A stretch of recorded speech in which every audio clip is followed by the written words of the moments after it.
นอบน้อมแต่พระรัตนตรัยอันมีพระพุทธพระธรรมพระสงฆ์เป็นสรณะที่พึ่งกราบแนบไต่ไหวสาถวายความเคารพมายังครูบาอาจารย์พระมหาเถรานุเถระท่านเจ้าคณะพระสังฆาธิการพระภิกษุสามเณรเจ้าจุโตนจุองค์กุวัดวาอารามพร้อมตึงสำนักที่พักทรงตัวเนอเจริญปอนมายังบรรดาปอออกไม่ออกศรัทธาด้านสาธุชนคนดีทั้งหลายเนาะนักศีลนักบุญปอหลงแม่หลงปอลุงแม่ป่าปีป่าหน้าเอาอาศรัทธาตีนจ้องห้องวัดเท่าแก่หนุ่มกำใจยิงต่างหลายตีได้มาเปิดวิทยุฟังกันภาคตอนบ่ายรายการนี้เปิ้นตั้งชื่อว่ารายการสารธรรมยามบ่ายเนอะซึ่งก็ดำเนินรายการบริหารเวลารับผิดชอบโดยต้นโตแห่งอาตมาภาพเก่ากับผมตุลุงนันชัยวัฒนาคเสโนแห่งวัดพระธาตุดอยน้อยตำบลดอยหล่ออำเภอดอยหล่อจังหวัดเชียงใหม่ก็มาเข้ารายการเนาะศรัทธาญาติโยมทั้งหลายวันจันทร์วันการมาพบปะกันในรายการสารธรรมยามบ่ายโดยที่ว่าเปิ้นแบ่งสรรเวลาไว้วันจันทร์วันการก็ตุลุงแล้วก็วันพุธพัดศุกร์เสาร์อาจารย์พระครูอภิวัฒนวิกรมนะซัมเตอก็กลางสารนี่ก็จะได้ฟังน้ำฟังธรรมจ้าอีนะเนาะศรัทธาเนาะหลังจากที่ได้มาพบมาปะกันแล้วบ่เหือกาดแก้วเสเวลาตุลุงก็จะได้ขอบคุณสถานีวิทยุในเครือข่ายที่เปิดรับสัญญาณรายการช่วงเวลา15 ถึง 17 นาฬิกาเนาะขอบคุณสถานีวิทยุคลื่นธรรมะของชุมชนวัดห้วยตองซักเนอะ FM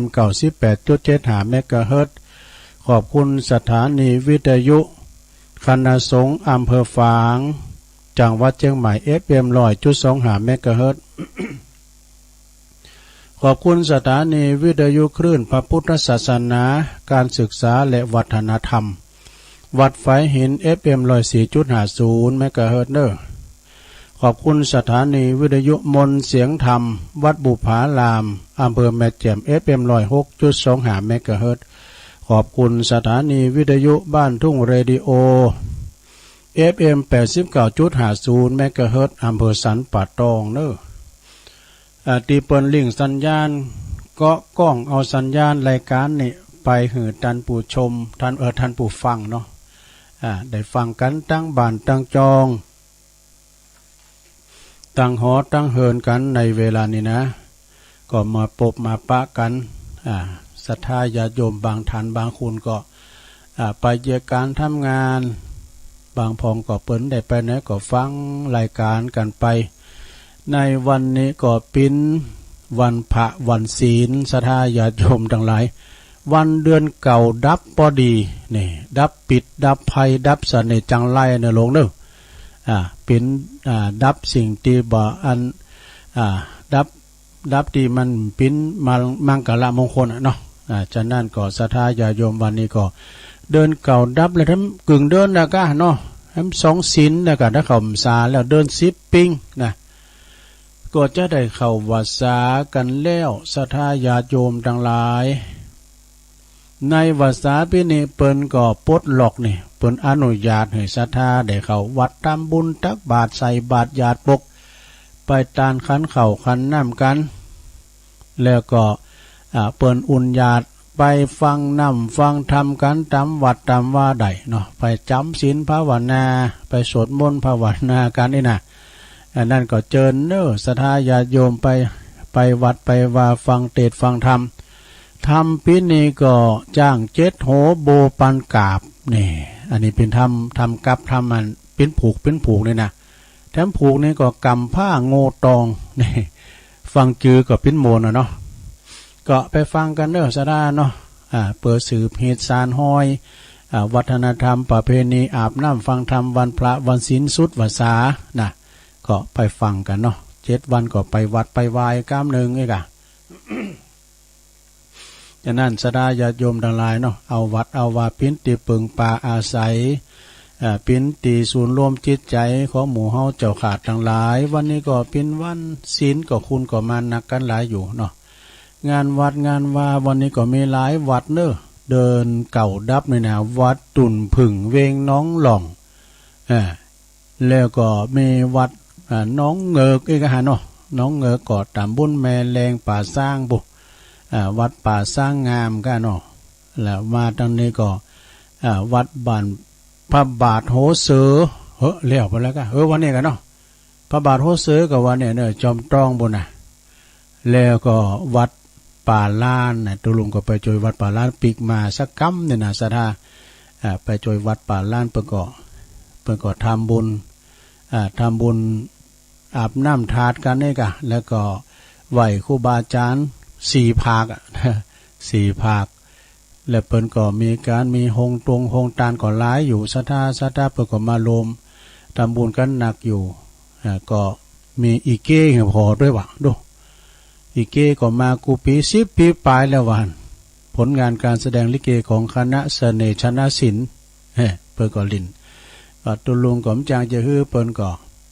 จะกล่าวเคืองเด้อก็คนเฒ่าเลี้ยวพอน่ะเปิ้นฟังอีเก้เปิ้นจะฟังตุก็เลยย่างให้เลย ปิกมาวัดก็มาเข้ารายการเนาะวันนี้ก็มาปบมาปักกันแล้วฟังขอคิดกันเด้อสถาเด้อขอคิดติตุลุงปิ้นโตจ่วยบันทึกไว้ก็ลองฟังบ่เป็นจะได้นะก็ปิ้นจะฮื้อลองฟังก็เดี๋ยวก็จะได้มาเรานิทานแถมเนาะสดาลองฟังขอคิดกันเด้อเดิมเกิดแก่เจ็บตายเนี่ยสดาเนาะลองฟังพอนะอันนี้เป็นคำกลอนที่เบิ่งเฮาได้ประมาทเด้อสดาเนาะคุณเฮาอยากดีมีจนคุณรวยคุณบ่รวยคุณสวยคุณบ่งามขี้เลคุณดีคุณผิดการเมื่อถึงคราวนั้นไปเหมือนกันหมดเนาะสดาเนาะอันความตายชายนารีนั้นก็หนีไม่พ้น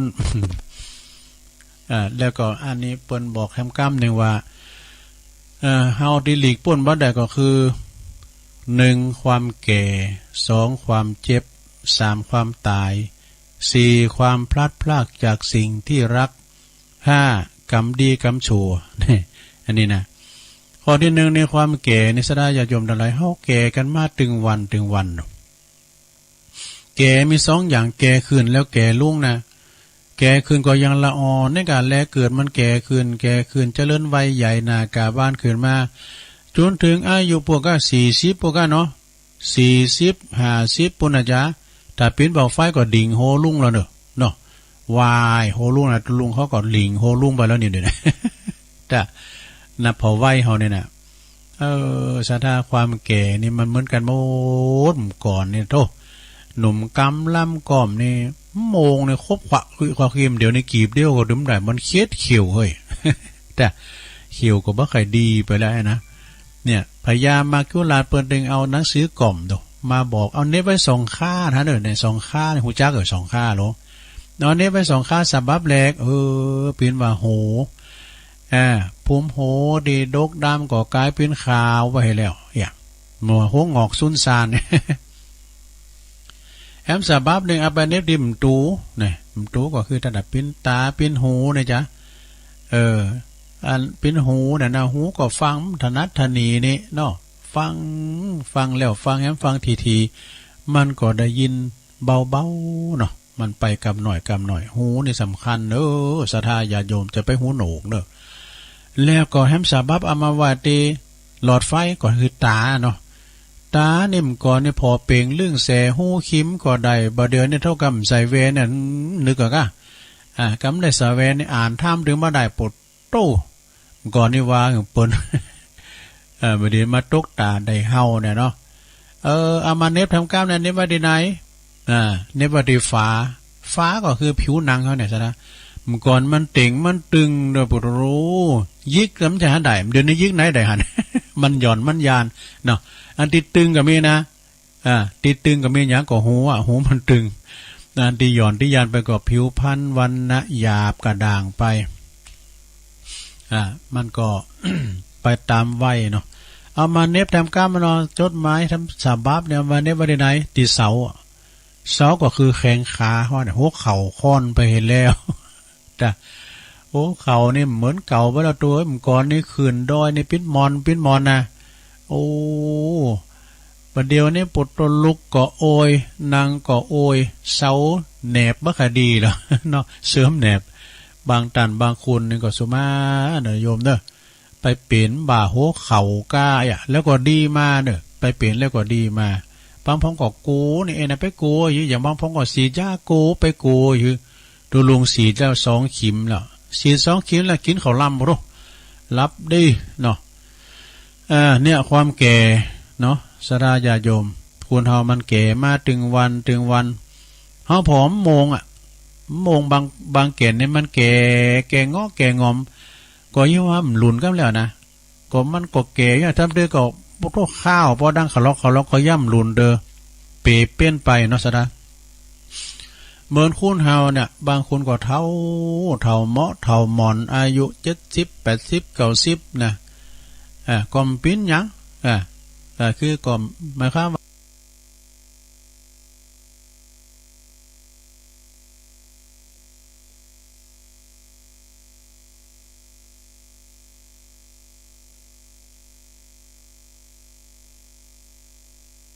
อายุ70 80 90นะก็ปิ้นยังคือก็หมายความว่าอยู่ดีกินได้แก่มากแก่เก่าใหม่มันก็หลุนโดซะได้เนาะบางพองปิ้นหนักป่าทันใบไม้หลุนปุ๊บเนี่ยแต่ปิ้นธรรมะทันทีเนอะโอ้ใบไม้นี่ก็อย่างกับคูนเหมือนกันได้มันแก่เข่ามันเลื้งเข่าแกว่นมันก็ลุดมันก็หลุนลงมาเปรียบเหมือนคูนเฮาเนี่ยเกิดมาแล้วก็แก่แล้วก็เจ็บแล้วก็ตายกันเนาะหนึ่งในความแก่เนอะคำแก่นี่ก็คือทุกคนจะต้องประสบพบเจอเหมือนกันหมดบ่สามารถที่จะซื้อยุดความแก่ไว้ได้เฮาบ่สามารถที่จะยุดย่างมาได้เพราะมันใจเป็นของเฮาถ้าเป็นของเฮาแล้วเฮาก็ห้ามเอาหมอเอียเด้อมันต้องแก่มันต้องเฒ่านะเอาหมอเอียมันหล่อมันงามมันเล่าอย่างเอี้ยนะมันก็บังคับบ่ได้หูตาจมูกลิ้นกายใจหูนี่ฟังก็ไม่ได้ไว้ละสมองก็เหมือนกันโอ้ขี้ลืมเรียกว่าสัญญาไม่แน่นอนนะความจำบ่ฮู้เลอะเลือนไปแก่เลมอนมาแล้วนะเอาของไว้หันไว้นี่สำเตือก็ลืมเนี่ยนะตัวลุงว่าดูตัวลุงมือถือหายไปวันเนี่ยจะมันด้วยไอ้น่ะมันหายไปจะมันเด้อนะก็เดียวลองเอาก้าวแรงมาเน้นตัวลุงขอยืมมันโทรศัพท์มือถือหน่อยจะเอาติกหาติกว่าจะเอากดหาของทุลุงลองกดพอเนี่ยพิดว่าอยู่ในห้องน้ำบ่ล่ะกิ้งโอ้คุณเฒ่าได้มันก็ขี้ลืมไปศรัทธาญาติโยมทั้งหลายเรื่องแก่นี่จบก่อนเอาความตายก่อนนะความเจ็บกะเจ้าความแก่เดี๋ยวความเจ็บนี่มันเหมือนกันโมดศรัทธาญาติโยมทั้งหลายว่าเปิ้นว่าโตหัวเข่านี่นางมอบแมบใครได้เนอะนางคอยยอนี่ใครได้เนอะนางคอยยอนี่มันมึนๆนางคุบเข่านี่นะก็เรียกว่าเปิ้นจะสวดมนต์เนาะสัมวัตโยโสภควาเปิ้นย่อนเปิ้นนั้นคุบเข่าด้วยเปิ้นคุบเข่าตัวลงนี่เอาสักบึ้นเดี๋ยวก็หมอบแมบปั๊มเปิ้นนั่งหมอบแมบให้เรียบร้อยนั่งหมอบแมบแล้วก็บางพองก็นั่งโคตรถวายนะแต่ตัวลุงเนี่ยโคตรถวายนะสวดมนต์นางมอบแบบเนี่ยความเจ็บทุกคนก็จะได้รับเหมือนกันหมดนี่ไม่เจ็บน้อยก็เจ็บมากนะเมื่อกรรมมันมาถึงแล้วก็บ่สามารถที่จะซื้อความเจ็บไว้ได้ออกจากร่างกายไปได้เนี่ยเจ็บป่วยเมื่อยไข้มันมีเหมือนกันหมด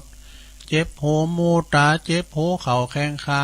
เนี่ยเจ็บในคองอในกระดูกบางพ้องก็เจ็บกระดูก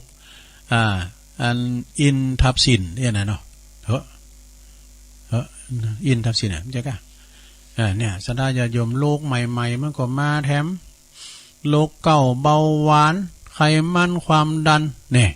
มันจะมาอย่างอีสดาต้องประพบเจอเหมือนกันหมดภัยติ่มปิ้นโรคภัยไข้เจ็บปิ้นบุญกำแล้วเนอะถ้าว่าร่างกายเฮาสมบูรณ์นะ60-70ก็ปิ้นหยังก่อมปิ้นหยังก็ปิ้นบุญกำแล้วเนอะบางพองใน40-50เตียวในปั๊มเปอะปั๊มเปิ่มว่าเปิ้นว่าโตปดเตียวไปนะพอยังเป็ดเทศพอยังนกเพนกวินเตียวไปนะเนี่ยความเจ็บนะหลวงเนอะต่อไปความตายข้อที่3เนี่ยเดี๋ยวจะเตียทำอยู่นะหลวงพ่อมานิดความตายใครๆก็หนีไม่พ้นนี่อย่างตุลุงวามจะอันความตายชายนารีนี้ไม่พ้นจะมีจนก็ต้องตายกลายเป็นผีถึงแสนรักก็ต้องร้างห่างทันทีไม่วันนี้ก็วันหน้าช้าหรือเร็วบัดจ้าก็โวยสนาญาติโยมทั้งหลาย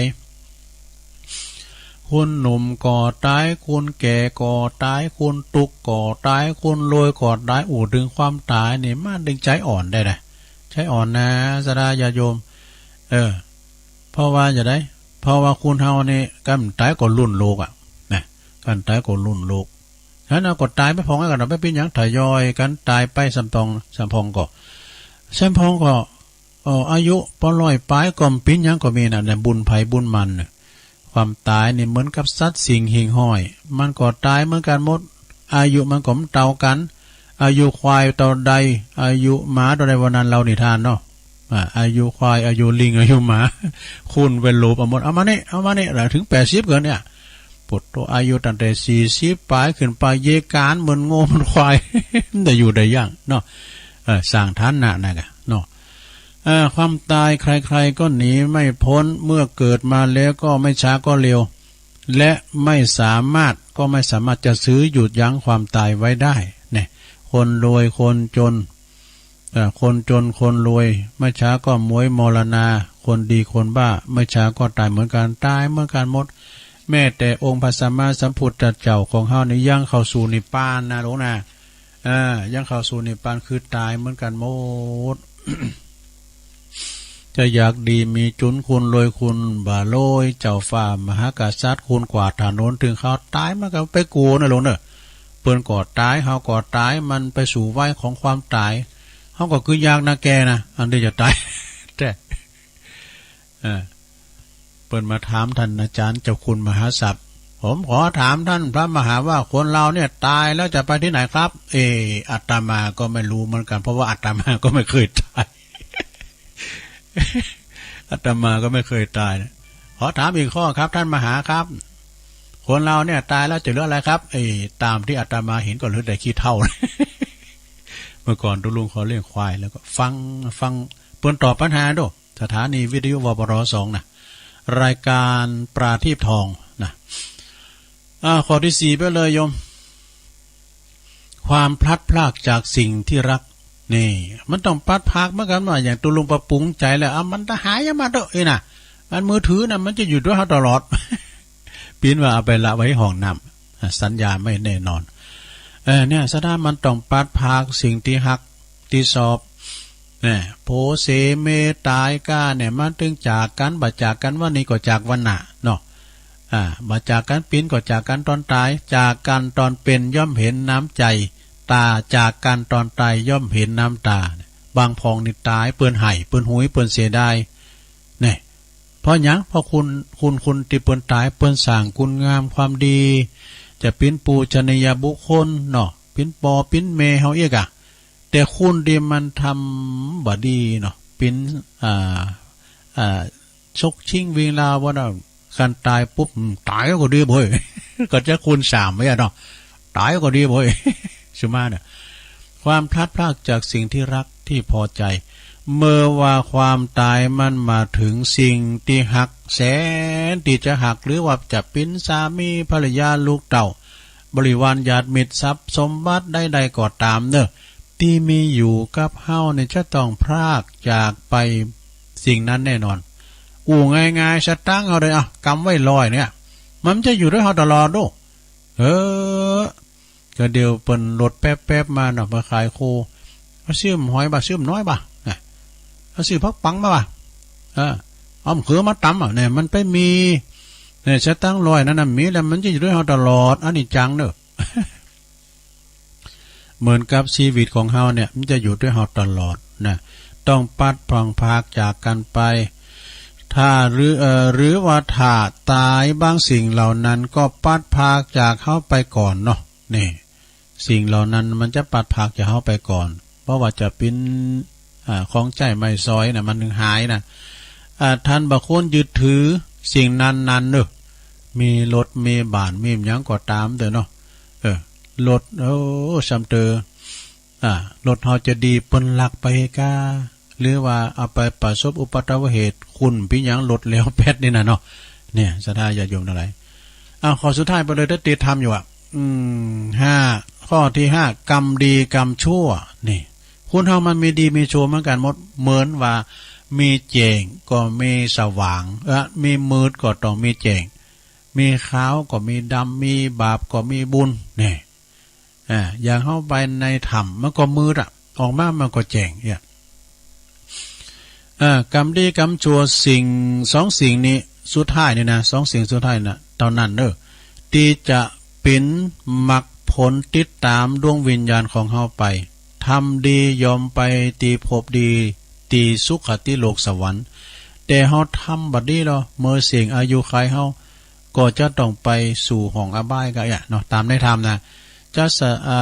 เมื่อเฮาหมดลมหายใจอายุขัยไปแล้วจะสถิตอยู่ในภพใด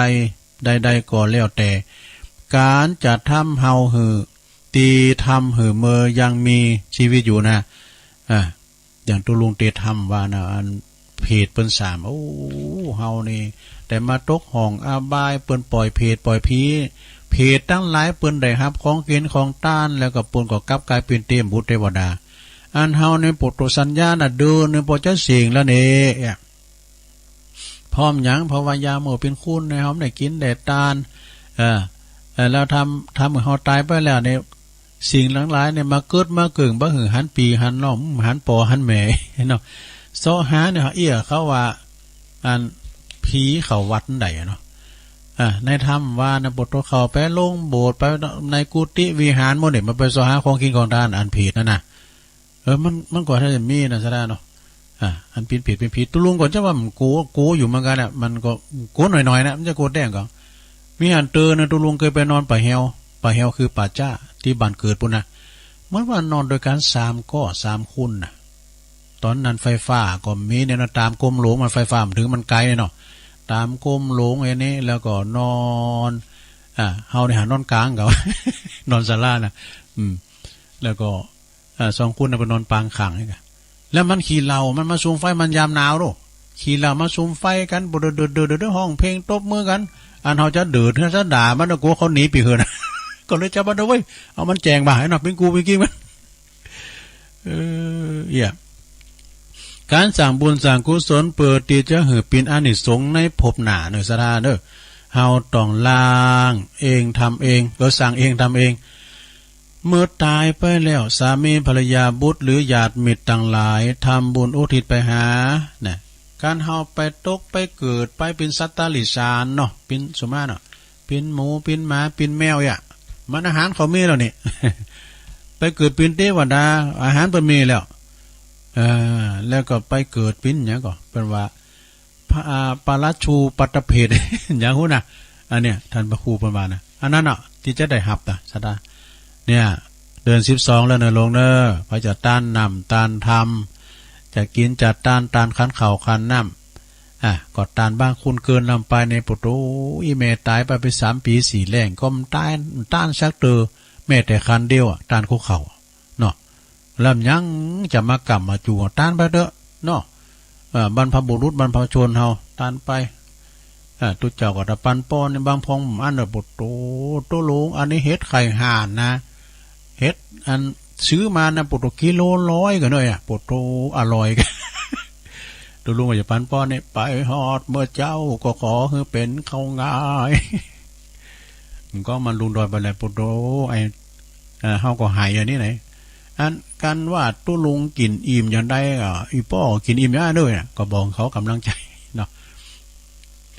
เอาละศรัทธาญาติโยมทั้งหลายอู่ถึงเรื่องจาติจลาภายาติมรณะแล้วไปนะ จบลงไปเน้อศรัทธาญาติโยมนะเป็นเสียงบันทึก เอามาแก้คัดให้หน่อยเนาะเป็นลงก็เขียนหนังสือไปหน่อยหนึ่งก็มามาจากันแถมอย่างหนึ่งศรัทธาญาติโยมทั้งหลายเกี่ยวกับเรื่องบาปเรื่องบุญเนาะในหนังสือที่ได้ยิบยกมานี่นะเปิ้นว่าการงดเว้นเรื่องบาปนี่บาปแม้หมายถึงอย่างบาปนั้นแปลว่าหมายถึงความชั่วบุญนั้นก็หมายถึงความดีเนี่ยเปิ้นเอามาเปรียบเทียบกันนะมันเป็นกูกันเนาะบาปกับบุญเป็นกูกันแต่มาตั้งบุญนี่ดีนะมันเป็นกูกันเปิ้นว่าบาปเป็นตีมาแห่งความตุกเนี่ยเฮาไปหารเปิ้นเนาะเฮาพอเปิ้นตุกไล่เขียนใจหามาก่อมป้อกันจนเด้อก็เป็นคุณอยู่ไล่อย่างนั้นไล่สัญชาติก็อยู่ตามข้างถนนมีนะสถาอยู่ปื้นโคปื้นสะพานนะคุณตุกคุณโจรเลยหอนนักขนาดนะเอาเกิดว่าจัดเลี้ยวปังหลังอุณธรรมนะจัดเลี้ยวปังหลังนี่เปิ้นทำได้ทำบุญหือตาลจ้าปีนี้ปยมัทาลงตุกขเวทนาอย่างอย่างเฮาอย่างตาอย่างแควนกะฮ้อนได้อาบอยากได้กินน่ะเนาะซะดาเนาะ บาปมันเป็นที่มาแห่งความตุกเนาะแห่งความตุกหลายอย่างซะดาญาโยมตุกขัดสนกานี่ตุกเรื่องสุขภาพร่างกายนี่มันก็เป็นตุกเรื่องเป็นอย่างหลายอย่างเป็นหนี้เป็นสินเป็นโรคภัยไข้เจ็บนี่ก็คือมาจากความตุกนะแล้วมาเรื่องบุญเหรอบุญเป็นจะใดบุญนั้นก็หมายถึงความสุขเนี่ยน้องสดานะขอบุญกุศลอันนี้จงปกปักรักษาเนี่ยไปที่ไหนก็ตามสดาเฮาไปไหนเขี่ยวขาดปลอดภัยนะไปรถไปลาก็ดีเฮาเขี่ยวขาดปลอดภัยก็ถือว่าบุญนะแล้วก็ไปแพะไปป่าไปป้าใส่เสือมีกาเนี่ยน้ำบุญเนี่ยมันครบนะเนี่ยมันเอาน้ำบุญมาว่าเนาะจะเจอกับปวดโรคข้ามหนตั้งไปงูมีหันบนหน้าบุญมันซกมันจะเป็นหน้าบุญถึงหมดซะได้เนาะฉะนั้นก็บาปกับบุญเนี่ยมันก็ตรงกันข้ามเลยเนาะซะได้เนาะอันนี้บาปก็คือเป็นติมาแห่งความตุกบุญเป็นติมาแห่งความสุขบาปเมื่อทำไปแล้วก็ทำลายคุณภาพชีวิตนี่ซะได้ญาติโยมทั้งหลายแล้วบุญเนาะบุญถ้าเราทำไปแล้วเพิ่มคุณภาพชีวิตเพิ่มคุณภาพชีวิตแล้วเพิ่นก็ว่าบาปเป็นทางสู่นรกเป็นหนทางสู่นรกนะทำบาปนี่เป็นหยังพองบทโตซ้ำเตอก็ดาปอตีแม่ก้าเนาะนะอันนี้บาปแท้ๆศรัทธาบาปติดโหจะโหลดมันได้มาเต้นจาดเนี่ยเนอะถ้าไผที่ว่าได้ทำลายผู้มีบุญคุณอันยิ่งใหญ่ก็คือพ่อบังเกิดเกล้าแม่ผู้ให้กำเนิดพ่อบังเกิดเกล้าถือว่าเป็นคุณอักตันอยู่โดยแท้นะซะนะเปิ้นว่าพ่อแม่เฮาเนี่ยเป็นทุนพระบุคคลเป็นบุคคลที่หาได้ยากนะแล้วก็บุญคือเป็นหนทางไปสู่สวรรค์เนอะสวรรค์ชั้นฟ้าแต่ว่าทิ้งสาอย่างเอกาสดานะแล้วทำกรรมบาปเป็นรากฐานของความเสื่อมนี่ก็เดี๋ยวจะได้อันเราเลิงมนเสื่อมนะมนเสื่อมเป็นจะได้เดี๋ยวจะเราในทานเลิงมนเสื่อม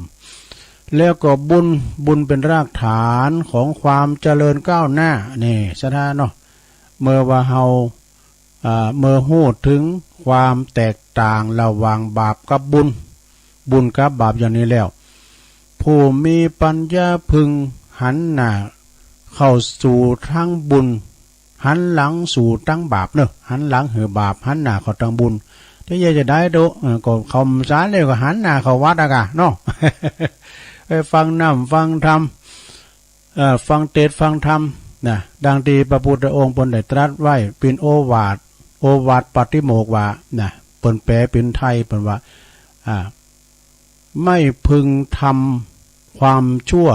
ทุกชนิดพึงทำจิตให้เป็นกุศลพึงฝึกตนให้มีจิตใจบริสุทธิ์นี่นะสดา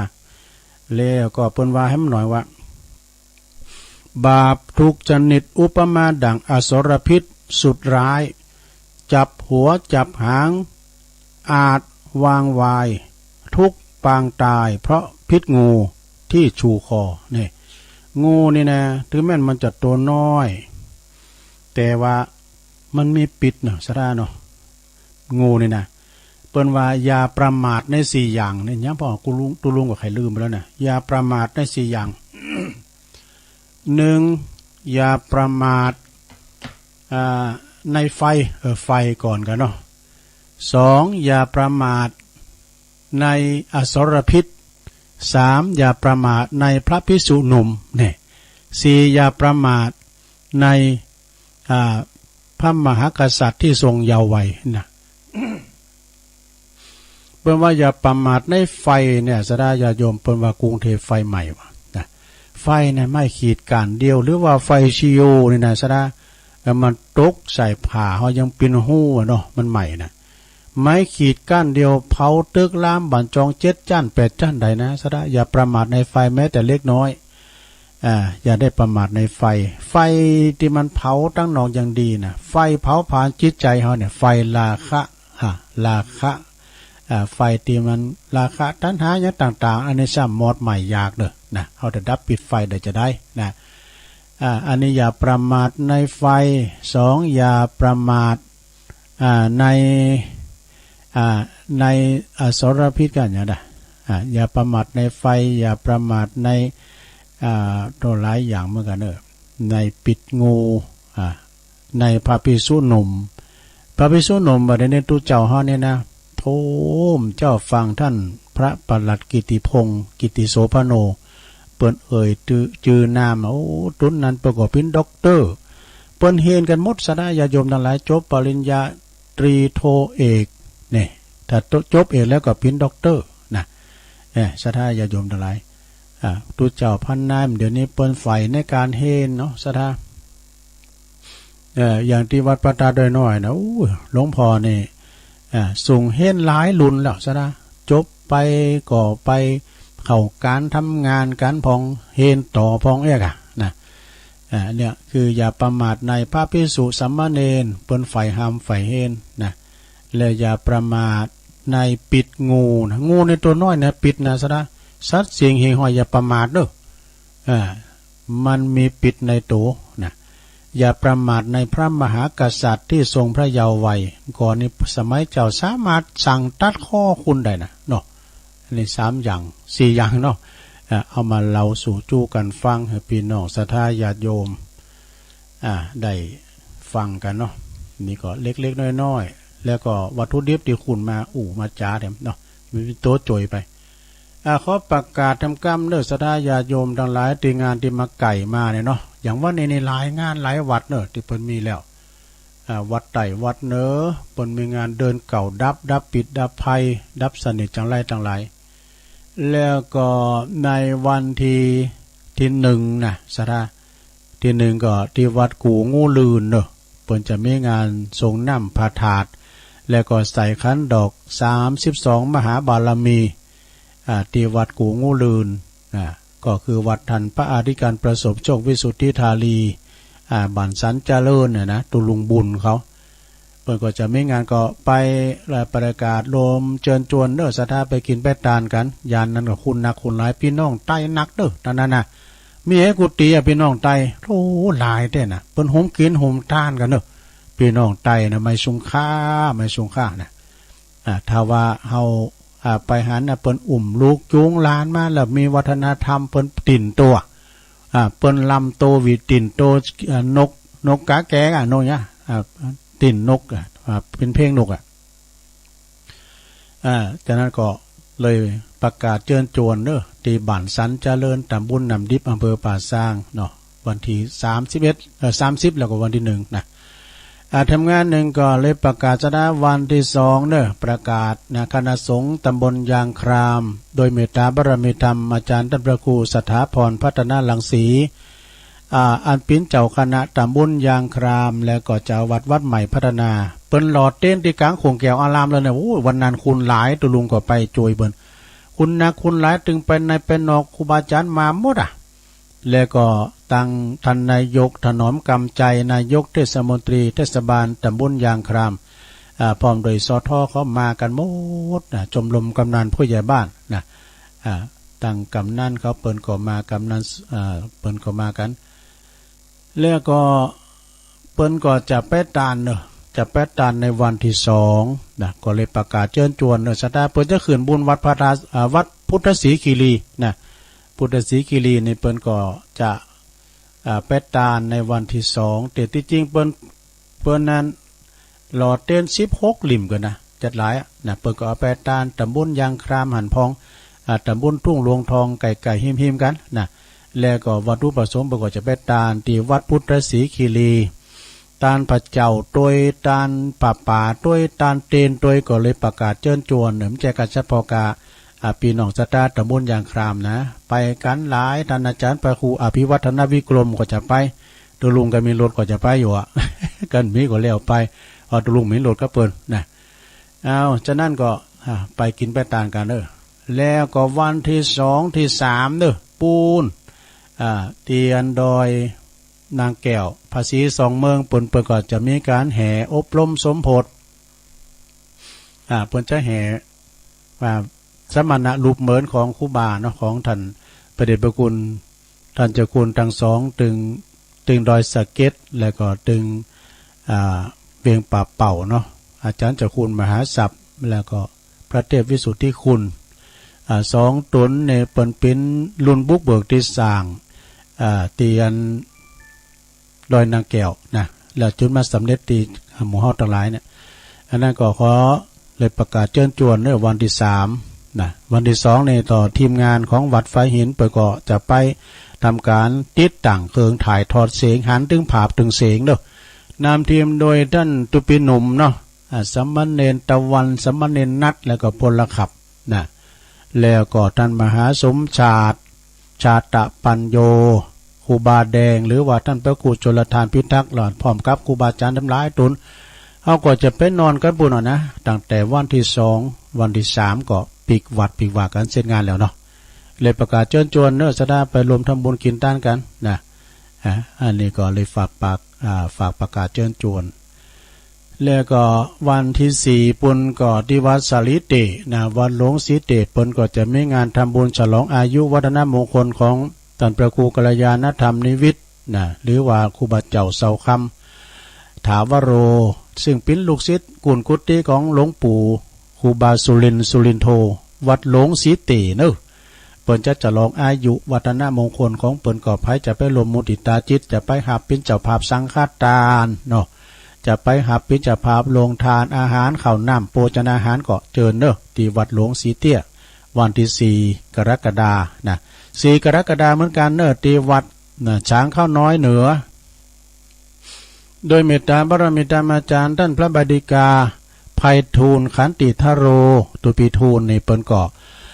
เลินงานมา4เตอแล้วนะเปิ้นจะร้องการ์ดต่างเจ้าอาวาสแล้วก็จะร้องปริญญาตรีหลายๆอย่างจะสื่อโพลาจัดลาตึงวัดตึงบ้านวันที่4โยมพี่น้องละแวกไก่เคียงช้างขาน้อยช้างขาน้อยตายปุงชัยตะไลปะกันตะไลแล้วก็ตั้งป่าสร้า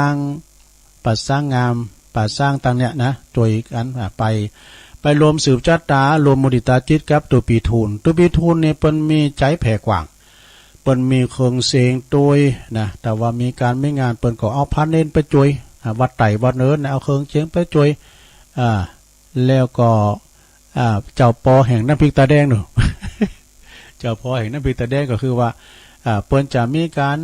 ตำน้ำพริกตาแดงแจกพองก้าปูจ้าพองก้าอย่างว่าพานินเปิ้นหลายตุปีทูนไปก่อนนี่มูลตุลุงไปตัวก็มีการไม่งานแต่ละเตอในตุปีทูนก่อมลืมตุลุงก็จะไปรวมมุติตาจิตจะไปรวมทำบุญกับตุปีทูนตัวอันนี้ช้างข้าวน้อยเหนือมีซอด้วยติดแดนคำในวันที่เก่ากันเนาะวันนั้นท่านมหาเนี่ยเปิ้นก็ว่ามีตึงทรงน้ำพระธาตุแล้วก็เปิ้นจะมีแข่งของโลงด้วยมีดนตรีมีซอด้วยแดนคำจำต้องเลยก็ไปกินไปตันวันที่9อันนี้ก็เป็นข่าวสารงานบุญที่ว่า มันไก่มาก็เลยยิบยกมาประกาศบอกเอิญจนกับพี่น้องศรัทธาญาติโยมด้วยเนาะขอบคุณจันเสียจันแสงเลี่ยมนี่ไว้สาครับทุลุงฟังอยู่เนอนี่ภูเวียงอันนี้ปอเสียวแดงเนอะภูเวียงจันนะปอเสียวแดงนี่ก็อยู่ปูนอยู่เหล่ายาวไต่นะไอบรรจงกันทวงปีไอไตโฮด้วยนะนำดิบเนอตัวแทนแล้วก็มีแม่สมผัดอันนี้ก็ฟังอยู่โยมอาลีก็ฟังอยู่อาลีตนเปาจ้ะเนาะแล้วก็มีแม่อัมพันยานาตาลจากบั่นหวายหลังกาดหลังวัดหลังกาดหลังวัดแม่หลังวัดบั่นหวายแม่บุญทวีตาออดบั่นน้ำเพอพระเนี่ยฟังอยู่เจ้าแล้วก็มีโยมโยมปินน้อยหรือว่าปียุพินหอมมาละอันนี้เปิ้นอยู่ปุ้นกลางเวงเจียงใหม่นะแม่หยวกนะโอวัดพุทธศรีคิรีนะอันก็ท่านอาจารย์วรรณชัยชยานานโทวันที่2เนอะอาจารย์เปิดก็จะเกี่ยมตอนรับนะตีวัดพุทธศรีคิรีเนาะเปิดก็มาออกรายการเราฟังตลอดว่าโอ้ปีกไปปีกมาเนี่ย60 กว่ากิโลนะคนตั้งดีหน่อยโยมเนอะคนตั้งเปิ้นลาดยางไปถึงวัดปุ่นนะรถตู่ก็ไปได้รถยังก็ไปได้เหมือนกันหมดเนอะรถปิกอัพก็ได้ก็ปากันไปนะวันที่2พุทธศรีคิรีเวลาบ่าย 2 โมงเนอะไปยามเจ้าก็ได้นะแต่ไปยามเจ้ากันก็ได้นะวันที่2ที่วัดพุทธศรีคิรีไปรวมบุญครับพี่น้องคณะสงฆ์ตำบลยางครามเนาะตอนนี้ตุลุงก็จะร้องเช็คคืนเช็คสายโอ้แม่เดือนเพลฟังอยู่เจ้าทีมหว่างเนอะ คุณแม่สุรินทร์ทิพย์โดยจากกทมจะลองเช็คคืนเช็คสายสักน้อยก็เดียวช่วงที่2นะหลังจากพักฟังเพลง2เพลงก็จะมาเล่านิทานเนอะโยมเนอะจะมาเล่านิทานในสถานได้ฟังกันนะ2-3 เรื่องเนอะแม่อามอนเจ้าไหว้สายเจ้าตุลุงฟังอยู่โอ้งานนี้ผมกับนักเนาะมีหลายปีบ้านว่าได้ข้ามก็ว่าจะรอเตียนเหมือนกันแล้วก็เปิ้นจะมาตามพระเจ้าโดยกับวันที่3อ๋อดีกว่าว่าอันจะทำจะรอเตียนโดยในการก้าวัดนิมนต์ตู้เปิ้นมาให้ที่วัดนี่ปีนี้กับได้ออกไปดังใดนะนิมนต์วัดโดนก็ตานก้าวัดไปเลยอ๋อแล้วตุลุงจะไปดอยเปิ้นไหลอันถ้านี่ก็ไปอยู่ฮะถ้าเปิ้นมาหาไปนะถ้าเปิ้นมาหาก็ไม่ได้ไปเจ้าแม่นละงานก็นักมาทีเดียวเนาะตรงนี้เนาะมีงานมาทีเดียวเฮ้ยคุณก็ขึ้นจะไล่เจ้าป่าล้านคุณจะไล่เปิ้นถ้าพออีกเก้กันแต่ว่าก็อยู่วัดให้ลืมว่าวิทยุไปไว้โทรหาตุลุงอยู่กันปุ้นหลายไปแปลงอันโอ้แต่คุณหลายไปเป็นโหน่ะดีอายตุลุงดีอายเพิ่นน่ะแล้วต้องการแม่ที่เพิ่นเคยไปเจอกันอยู่กันปุ้นโมดว่าลืมวิทยุไม่ไหลก็ไปอ่ะไปกับป้าไหลป้าเวนป้ายาเขาอยู่ด้วยกันหมดแล้วไปจีบสตังค์ทุกปีเพิ่นจะไปแปลงอันน่ะแปลงขันขอบคุณเด้อแม่อมรทาโดยขังตัวแทนพี่น้องบ้านท่าเนี่ยนะมาแล้วแม่อมรเจริญปอนฟังจากเจ้าทุลุงฟังอยู่นะเจ้าอันนี้แม่สายทองกันนี่แม่ละเจ้านี่ฝนตกเด้อค่ะฟ้าห้องฝนตกขนาดก่อนตอนนี้แดดแสลเนี่ยวันนี้ขึ้นแดดเนี่ยพอรู้แต่เดี๋ยวตาเขาพอดอ่ะเนาะขอบคุณแม่สายทองหลายๆเจ้าทุลุงคือแดดแล้วสบายดีแล้วนะทุลุงเนาะเสียงใสแล้วดีแล้วมันเจ็บมันปวดแล้วจิตใจปกติไม่ยากจิตใจก็ปกติเหมือนเดิมความดันใบอันนี้ก็ปกติเหมือนเดิมเลยเจริญปอนติดแล้วเจริญปอนภาษาเจ้าตั้งใดจ้าเนี่ยเสียงก่อยเสียงเบาหรอโอ้พี่น้องหลายปิ้งมาแล้วพี่น้องหลายปิ้งน้องโบกันเนี่ยได้น้องหลายปิ้งเนอนี่นะหลายปิ้งบ้านน้องโบนี่น้องโบตั้งป่าสร้างก็มีตั้งชัยประการก็มีน้องโบชัยประการขอบคุณนะพี่น้องหลายปิ้งเด้อบ้านของปลามน้องโบนะบ้านของปลามน้องโบบ้านอาจารย์ประสิทธิ์มณีวันนี่ไงนะอาจารย์ประสิทธิ์มณีวันก็เคยมาตอดกฐินที่วัดพัทธาโดยหน่อยเจริญปอนพระเจ้าจะรู้ แม่สมภารว่าแม่บุญพินแม่พิมพ์ ไม่กินกระแดด อ๋ เจ้า อแม่พิมพ์ป่าแดดมาแล้วฟังเจ้าแล้วกะฟังเจ้าแล้วเนาะ เจ้าชัดเจนดีเนอร์ แต่เจ้ามันแต่เจ้านี่มันปิ้นโต๊ะโจยมาปิ้นเทปว่าเดิน12แล้วเน้อน่ะมนใจเด้ออันนี้ปิ้นโต๊ะโจยนะจันเลี่ยมพี่นานมาแล้ว สวัสดีครับลุงครับผม พี่นานพี่นานแสงจันทร์จากน้องเขียดเนาะน้องเขียด1น้องเขียด1โอ้พี่นานก็นั่นก็ฟังอยู่นะครับท่านนายกท่านนายกก็ฟังอยู่เนาะน้องลองนั่นก็ฟังสาธุขอบคุณหลายๆนะครับเป็นกำลังใจทั้งสองสถานีครับผมโอ้ขอบคุณเด้อน้องล่อง1ไอ้นิกรชัยน้อยนะท่านนายกนิกรเจริญปอนแม่อยู่ไหนแม่ทองเนอะโอ้แม่ทองกับมานเหมือนกันเนอะแหละแม่ทองสันป่าแดงเนาะสันป่าแดงฟางมาตุลุงเด็กเจ้าละเด้อโอ้ดีกะสันป่าแดงฟางมาแล้วฝนตกกันเนาะเมืองฟางเนาะฝนก็ปัดตกฮ้อนกันแน่ะถึงฮ้อนแต่มันมืดแม่มืดมาเดียวลมปัดเดียวเมืองฝางบันทาห้วยการน้องโบป่าแดดน้องเขตมาแล้วเนาะกำนี้ติไหนจะขอคุ้นได้แม่ทองเด้อมาตะกาเด้อแม่ทองสันป่าแดงฝางบันโลบันทรายแดงก็มีเนาะแม่ฟองห้องสิทธิ์เขานี่บันป่าแดดเจริญหลวงพ่อกฤษเนาะได้ยินครับได้ยินหลวงพ่อกฤษครับครับจากปางโม่เนาะปางโม่หลวงพ่อมาเร็วไปเร็วจังเลยเจริญปอนเจียงดาวพวกนั้นไหว้จ่าเจ้ามีมาริวันพี่เคาะงานเนี่ยเจ้าเป็นน้องแม่มาบันคายเนาะเจ้าแม่มาริวันฟังเจ้าแล้วเนาะเจ้าฟังแต่เจ้าแล้วเจ้าดีแกพี่เคาะงานเนาะไปงานข่าวดำมาเจ้าดีแกมีในวัดบ้านลุงเมืองขนาดกะน้ำเมืองน้อยน้ำเมืองน้อยยะถาแต่มาเจอตาเมืองเพิ่นมาก้าเนาะเป็นคนไตเจ้าใช่ไหมเป็นน้องไตโดเนาะเป็นน้องไตตะปุ้นก็มีก็หนักน่ะก็ว่าอยู่ไหนอยู่ฐานในเซตเพิ่นหนักอ่ะจะลื่นเขาละนานเดียวเนี่ยเพิ่นจะกืนจะลื่นเอาแล้วนะแม่นแต่เพิ่นหุมกินหุมตาลเนอะเวลาขึ้นมาบนดอยในปุตโตอย่างเพิ่นแต่ไม่เอาผีหมายตั้งหลังกดจิ้มนั่นน่ะรถยนต์นะเจ้าเต็มอย่าเพิ่นเอาหน่อใส่ไหนน่ะค่ะน่ะกะเพิ่นผลิตลูกเขาลูกเพิ่นนักนะลูกเพิ่นเอาโท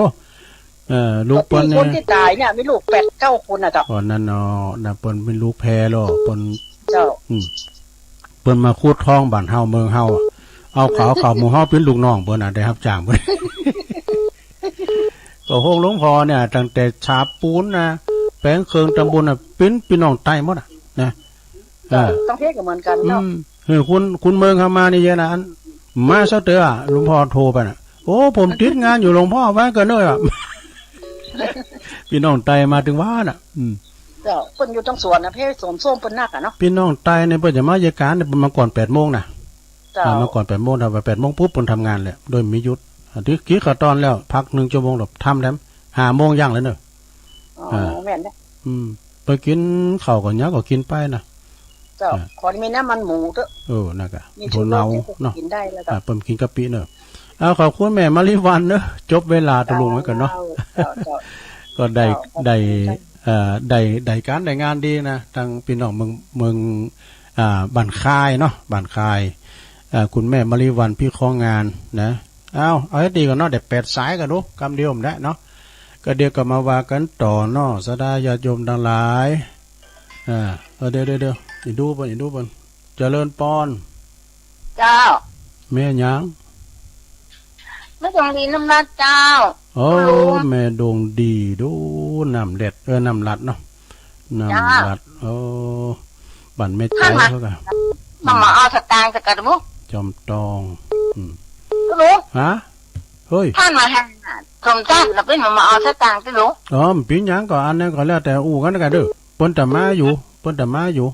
จะมาทำลายเตืออยู่ท่านมหาสมชาตินะว่าก็ใจเย็นๆไว้หั่นเด้อ เจ้า ก็เปิ้นมาก็ตานวัดเฮาไว้ก่อนแล้วหั่นน่ะปินนี่กันเนาะ ไม่เห็นหรอกก็เจ้าอยู่มาเพื่อนออกข้าเจ้าน่ะ ก็เข้าของเฮาก็เอาใส่วัดเฮาอ่ะกะ ซื้อที่ดินนั่นน่ะ โอเคสาธุเดี๋ยวขอยุดย่างให้กันเด้อ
เอาแล้วศรัทธาญาติโยมต่างหลายเจริญปอนเนาะช่วงที่สองก็มาฟังกันช่วงสุดท้ายรายการสาลธรรมยามบ่ายดำเนินรายการบริหารเวลาโดยต้นโตแห่งอาตมาภาพเก่ากับผมตุลุงนันชัยวัฒนาคเสโนจัดรายการอยู่ที่บุญวัดพระธาตุดอยน้อยตำบลดอยหล่ออำเภอดอยหล่อจังหวัดเชียงใหม่ก็มาพบมาปะกันวันจันทร์วันการเนาะก็มามาจ้าชั้นพี่น้องเด้อนะแล้วก็เมื่อคืนเบิดก็จะไม่ได้ลืมเด้อเกมโขดน้ำเน้ำมูลกันไว้มาฟังรายการของอาจารย์เน้นหลักปัญโยนันเด้อเพิ่นจะมาสวดมนต์สือโพราจตาก็ปากันเกมน้ำมนต์ไว้เนาะเกมไว้เด้อค่ำคืนนี้เวลาก็20 ทุ่มถึง4 ทุ่มปิ้นต้นไปนะแล้วก็ศรัทธาญาติโยมตีได้ลมทำบุญทำกุศลตีปิ้นเจ้าภาพก็ดีนะแต่เจ้าไปก็ปะมาแม่ครูเขาปะหลงอินคำชมพูพลอย เปิ้นปิ้นมัคคณายกปุ้นวัดปากล่องตำบลนำดิบก็ฝากห้อมกันเตดกันทำประมาณวันศุกร์เนาะจะเตดทำแล้วก็ขอบคุณแม่ครูสุพรรณาอิมังเทรนเนอร์ปากันเป็นน้องหลายปิงพลังเงียบเป็นดอกเปิ้นว่านะตำปุนประกอบฟังกันหลายเนาะเดือนนี้ก็ถ้าแต่โนอยู่เนาะอีเก้เปิ้นก็เรียนอยู่ที่ป่าล้านนะวัดป่าล้านริมเจ้านะบ้านของลุงใจบ้านของปหลวงประพันธ์เกี้ยวเก๋นะที่เปิ้นออกรายการวิทยุวันนี้ก็ตั้งมิตรรักแฟนเพลงของเปิ้นก็มาจุกันที่บ้านบึดบ่จะเหตุต้นเข้าไปเนาะเหตุต้นเข้าไปวัดป่าวัดนั้นป่าล้านนี่เปิ้นสร้างหอพระไตรปิฎกหรือว่าหอธรรมนะก็มุ่งละนะก็ยังทำลายอยู่ เอาละตอนนี้ไปตุลุงจันเรานิทานกันเด้อศรัทธาเด้อนิทานเรื่องนี้มีชื่อว่านางเวเทหินะจือของนางอันนี้เกี่ยวกับเรื่องขันติเด้อขันติความอดทนมีความอดทนปิ้นหยอดมีความขันติก็คืออดกันอดทนอดอ้อมกูสิ่งกูอย่างแล้วเรื่องนี้ละปิ้นจะใดก็ลองฟังบ่เด้อกีละดังได้ยินมานะในการละลวงแล้วไปแล้วยังมีแม่ยิงเจ้าเฮิรนคุณหนึ่งเนอะจือวันนางเวเทหินะจือเป็นนะอยู่ในเมืองสาวัตถีเนอะนางเวเทหินี้เป็นคุณที่มีวาจาอ่อนหวานอู่มนจ้าหวานเรียกว่าปิยวาจาแล้วก็มีอัธยาศัยไมตรีมีจิตใจโอบอ้อมอารี มีจิตใจโอบอ้อมอารีแก่พี่น้องเจ้าบ้านนะบ้านไก่เลื่อนเคียงปิ้นอย่างดีบ่มีปากบ่มีเสียงบ่พิษบ่ทะเลาะกับไผนะบ่โอยหยาบคายนะเจ้าบ้านเจ้าเมืองก็เลยมีความหักใคร่สรรเสริญนางปิ้นหญิงหนักเด้อกิตติคุณของนางแห่งนางเวเทหินี่ก็ฟุ้งขจรกระจายไปโทบ้านโทตำบลว่าโอ้นางผู้นี้มีคุณใจดีเป็นคุณใจดีบ่โขดบ่เก็บกับไผอัปปลาภเกนะครั้งนั้นอยู่นั่นไปนานไปยังมีนางตาสีนะนางตาสีก็คือคุณหับใจเปิ้นมีชื่อว่านางกาลีนี่อันนี้เป็นคุณหับใจนางนะนางกาลีนี่เป็นคุณหับใจของนางเวเทหินางนี่ก็โอ้เกิดว่าเขาก็อยู่กับเจ้านายมามึนแล้วนะนางกาลีนี่ก็มีความคิดว่านางนี่เจ้านายเขานี่จะมีความอดทนแต่ก็แฮ่นะเจ้านายของเขาเนี่ยจะเขานี่จะดีจริงจะดีจริงหรือไม่นะเจ้านายเขาเนี่ยจะมีความขันติอดทนแต่หรือไม่เหมือนกับเปิ้นสรรเสริญเยินยอโทตึงตำบลตึงบ้านตึงเมืองนะจะจริงหรือไม่เมื่อว่าเขาสรรเสริญว่าเจ้านายเขาเนี่ยมีขันตินะเขาจะลองใจเจ้านายเขาเนาะเนี่ยจะลองใจนายของเฮาว่าสักเล็กสักน้อยนะว่าจะมีความ นางคิดได้อย่างนั้นแล้วเนาะนางกาลีก็คิดว่าจะลองแก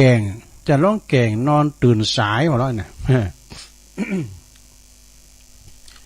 เขาจะลองรับลูกหลาอันนี้คำยองนะอย่ารับลูกหลามแล้วบ้าเนี่ยเพื่อไปการไปงานอ่ะเพื่อดีกินของง่ายบ่อยรับลูกหลาอันนี้หมายความว่ากำยองนะแล้วรับลูกควายในกำเมืองเนาะนางกาลีคิดได้นั้นแล้วเขาจะร้องพวกเจ้ากันด้วยเขาจะร้องรับลูกหลาพอเนาะลูกควายพอเนาะไอ้น่ะนาง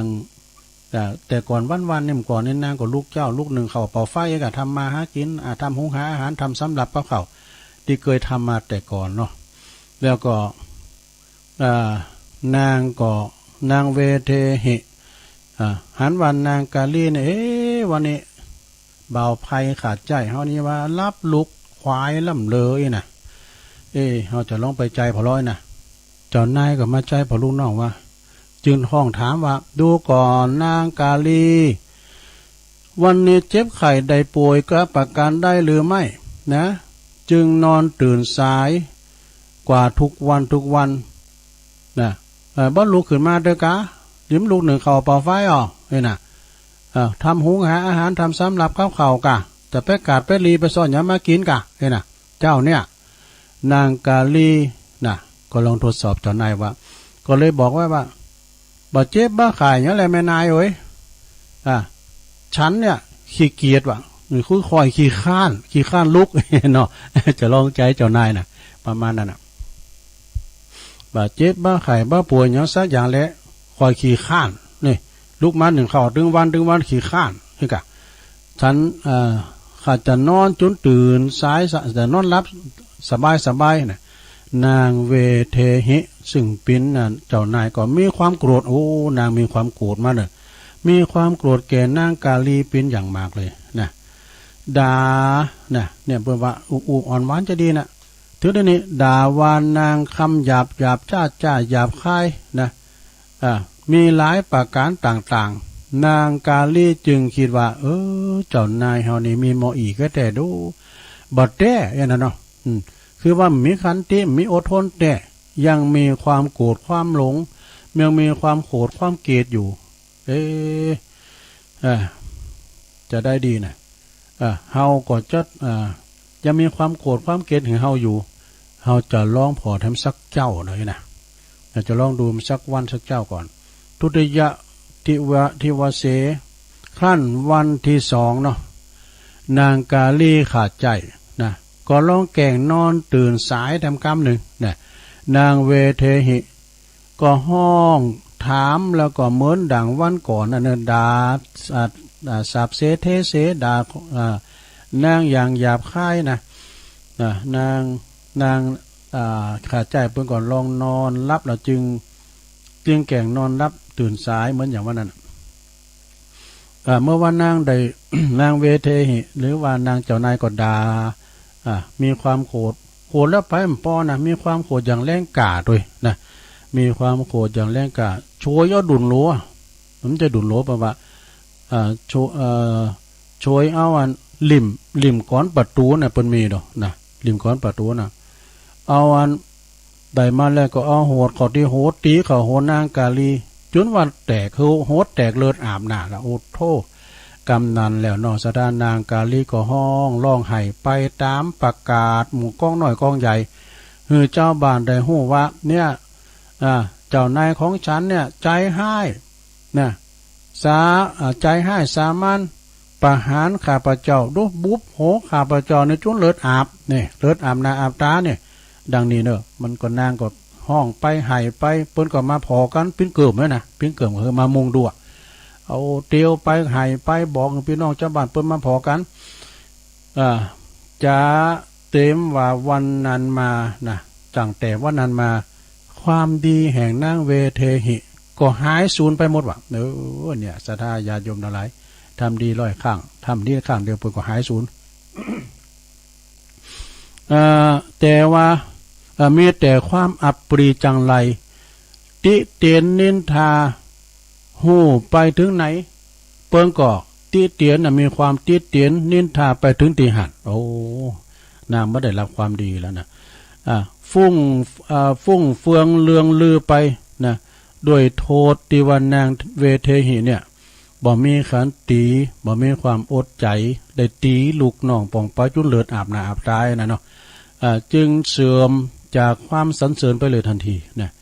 มีได้แต่ความมีกะเจ้าบ้านติเต้นเน้นตาปิ้นเบิ่งหน้าแล้วเด้อกับนี่นะไผประคบหาสมาคมเลยเอาจากเอานิทานเรื่องนี้มาก็ว่าหันโตดว่าบ่มีเตียนบ่มีขันติความอดทนอดใจทนใจในสันดานนะอันหนึ่งบุคคลจะระงับความโมโหโทโสความโกรธความปทุสลายในกายและจิตต้องอาศัยขันติความอดทนหนึ่งนะอาศัยเมตตาจิตใจคิดบ่คิดปทุสลายแผ่ไปหาสัตว์แล้วก็สัตว์ทั้งหลายอย่างบ่มีเวรหนึ่งนะขันติเมตตาทั้งสองนี่เป็นว่าขันติและเมตตาทั้งสองนี่เป็นอันนี้เป็นตีนับซึ่งโทโสนี่บ่มีบ่หือเกิดใหญ่โตในสันดานขันติเมตตาทั้งสองนี่นะบังเกิดขึ้นอาศัยแก่หิริคือความละอายต่อบาปหนึ่งแล้วก็อาศัยโอตตัปปะคือความสะดุ้งเกรงโกรธต่อบาปหนึ่งหิริกับโอตตัปปะนะหิริโอตตัปปะจะบังเกิดขึ้นก็ต้องอาศัยนะอาศัยแก่อธิบดีทั้งสองเนี่ยนะทั้งสองประการเนี่ยคือโลกาธิบดีนะเปิ้นว่าโลกาธิบดีอาศัยโลกปิ้นใหญ่นะ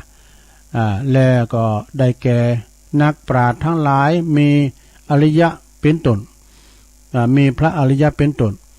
หรือว่าเทพยดาทั้งหลายในเบื้องบนที่มีทิปัจจสุนะยอมหูหันซึ่งบุคคลทำบาปอธิบายว่าเมื่อจะทำบาปคือกึดถึงพระพุทธเจ้าและก็พระอริยะพระอรหันตเจ้าทั้งหลายแล้วก็เทพยดาทั้งหลายมีกุมพันมีภูมิเทวดาเป็นตุนเนอะแล้วก็นักปราชญ์ปุถุชนว่าท่านผู้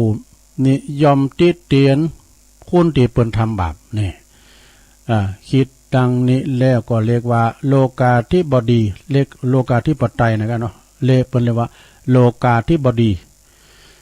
ธรรมาธิบดีอันนี้ก็เอาธรรมเป็นใหญ่นะก็ได้แก่สุจริตทั้งสามคือกายสุจริตวาจาสุจริตมโนสุจริตอธิบายว่าเมื่อจะทำบาปก็ให้เกิดถึงสุจริตทั้งสามมีกายสุจริตเป็นต้นนะเรียกว่าธรรมาธิบดีหรือว่าธรรมาธิปไตยนะเนาะอธิบดีทั้งสองจะบังเกิดขึ้นก็ต้องอาศัยแก่สติความระลึกได้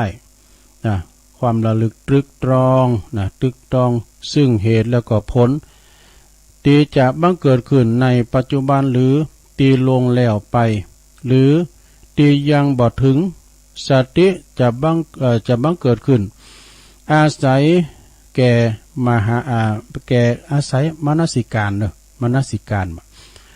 ความกำหนดไว้ในใจซึ่งธรรมาธิพลมธรรมาลมธรรมาธิพลมจุมาเนอะ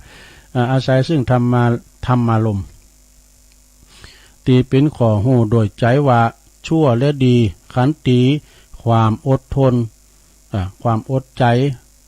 บ่โขดบ่เกตภัยแบบพยาบาทป้องลายภัยบ่จ้องเวรจองกรรมแก่สัตว์ตีต่ำจ้าน้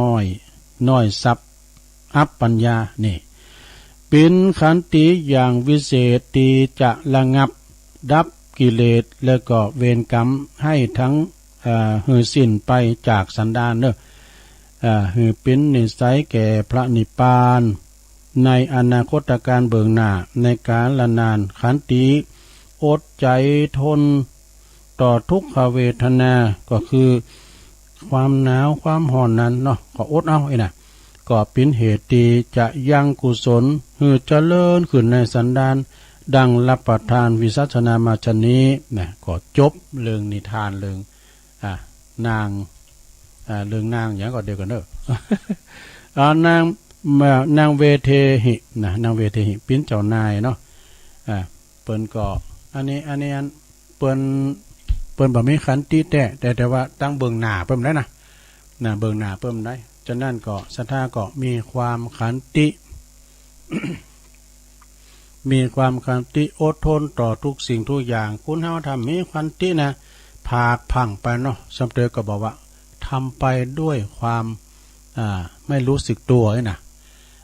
ทำไปด้วยความไม่รู้สึกตัวคุณเฮานี่ถ้าว่าบ่มีขันติแล้วนะโธ่สำเร็จนี่ก็ไปติดขอกโดยที่ว่ามูโตเนาะสดาญาโยมก็ใจขันติเนาะเหมือนกับพระอริยเจ้าทั้งหลายมีพยามารมาเบียดเบียนกันอย่างนี้เป็นก็ใจขันติความอดทนอดกันอดต่อทุกสิ่งทุกอย่างด้วยเดี๋ยวก่อนเนอะแถมเรื่องนึงก็มีอยู่นะสดานะเดี๋ยวก่อนเนอะตัวลุงมันดังเล็บนะมนเสริมนะเหตุมนเสริมนะเพี้ยนจะใดลองฟังพอกันเนอะสดาเนอะเหตุที่มนเสื่อมนี่ก็คือมนต่างหลายนะที่มันเสริมไปนะก็คือตัวลุงก็ได้เล็บเลียงไว้อันนี้เป็นหนังสือของตุปิโลนเนี่ยตุปิโลนเปิดมอบถวายนะนี่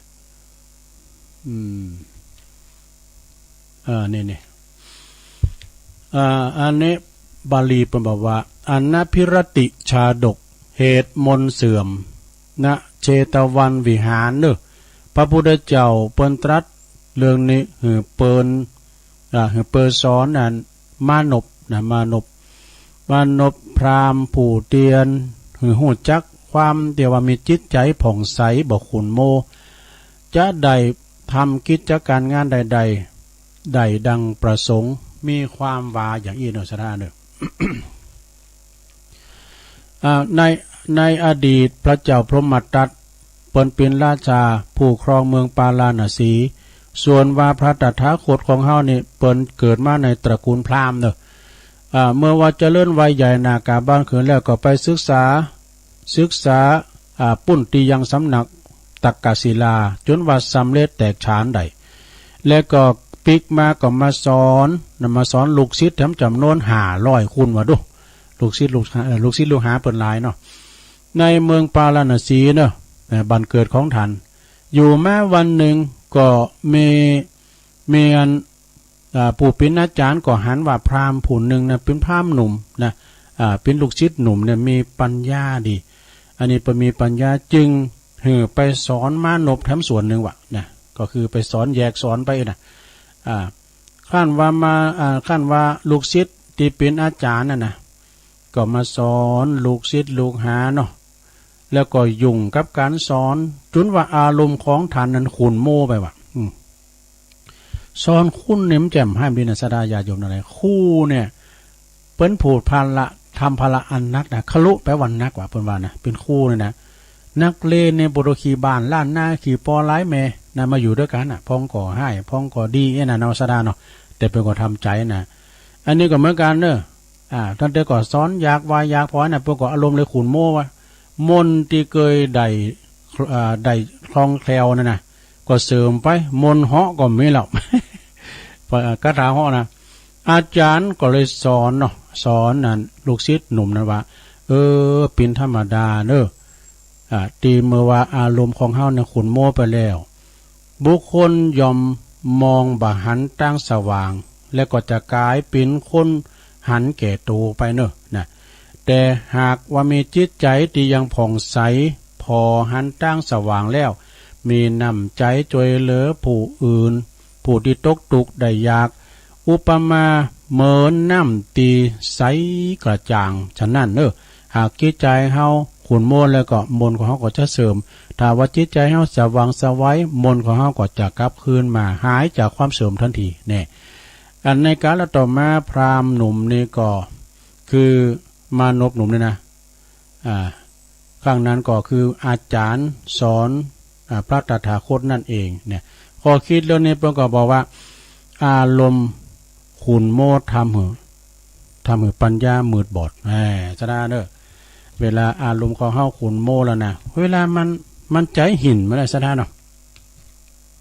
เปิ้นว่ามันใจหินใจปอดมาแล้วนะมันดึงฟังเนี่ยมันดึงหันจ้างเตาหมูหันโง่เตาควาย ทำแบบนี้ก็ลืมคิงไปนะเวลาจิตใจขุนของมองโมเวลาเฮาไปทำบุญนะจิตใจห้อมโปร่งใสมันกึดถึงบ้านถึงช่องปอหล่าปอควายอีกคำเขาจะเกือหมูแล้วจ้าไอ้น่ะเนาะปีกไปแล้วยังมากินไอ้จ้ายังมากินกึดไปเนาะฉะนั้นก็จะไปจิตใจอารมณ์ขุนโมนะอันนี้ก็เป็นนิทานนะมีความ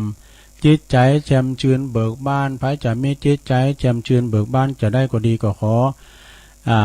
ไปตั้งวัดตั้งว่าเนาะภาษานี่เปิดวัดล่ะเปิดปลดล็อกก็แต่ว่าเฮาก็ประมาทนะซะนะญาติโยมทั้งหลายนะเปิ้นว่าแต่ต้องใส่แมสใส่เนาะอย่างน้อยก็กันฝุ่นละอองข้ามสังกาเนี่ยจะไปประมาทนะอยู่ด้วยกันเนี่ยมันจะฮู้ดูเนาะว่าภัยโรคภัยไข้เจ็บมันจะโดดใส่อย่างหมาอย่างแมวดูมันจะหันตัวเชื้อโรคเดินได้ว่าประมาทน่ะเดียวเนาะซะนะเนาะโดยเฉพาะเฮาสวนี่นะแม่หลวงเขาเนี่ยอยู่บ้านอยู่จ้องเนี่ยภูมิต้านทานเฮามันหน่อยไปลูกนะมันหน่อยไปน้ำยังหน่อยก็โรคนั้นขอแทรกโรคนี้ขอแทรกนี่นะ ดังนั้นก็หือระมัดระวังไว้เน้อซะถ้าจะไปประมาทนะขอบคุณเป็นน้องกอสะเลมวันที่6เพิ่นก็จะแปดตานเตียนหลายวัดจะโพดขึ้นด้อยน้อยเน้อนะขอบคุณเป็นน้องกอสะเลมนี่ก็เป็นบ้านต้อยได้ยินอยู่เดียว ต้อยกับบ้านกอสะเลมเป็นบ้านเกิดของอาจารย์ท่านพระเดชพระคุณท่านเจ้าคุณพระสุวรรณเมธีด็อกเตอร์นะเปิ้นอยู่สันกลางแปลงบ้านกอสะเลมก็เป็นคุณยองทางนั้นนะซะดาเนาะอาจารย์เจ้าคุณเปิ้นมาอยู่วัดพัทธาอยู่วัดพระพุทธบาทตากผ้าตั้งมาเป็นเนนเนาะศึกษาหามเห็นเป็นลูกศิษย์ของครูบาเจ้าพรหมมาพระมัจจโกกันเปิ้นแปลงเสียงครูบาเนี่ยเหมือนกับครูบามันหนังอยู่หั่น ภาคเสียงว่านักภาคนักเทศสไตล์นักเทศบรรยายสไตล์นักภาคเปิ้นก็จะมาออกรายการนะซะดาเด้อทุกวันพุธเมื่อคืนน่ะวันพุธก็เปิ้นก็มีจังหวะของเปิ้นเนาะแต่เดี๋ยวนี้เปิ้นเป็นเจ้าคณะอำเภอแล้วก็การงานเปิ้นก็จัดหนักไปพองนี่น่ะเนาะซะดาญาติโยมทั้งหลายฉะนั้นเฮาก็ฟังกันไป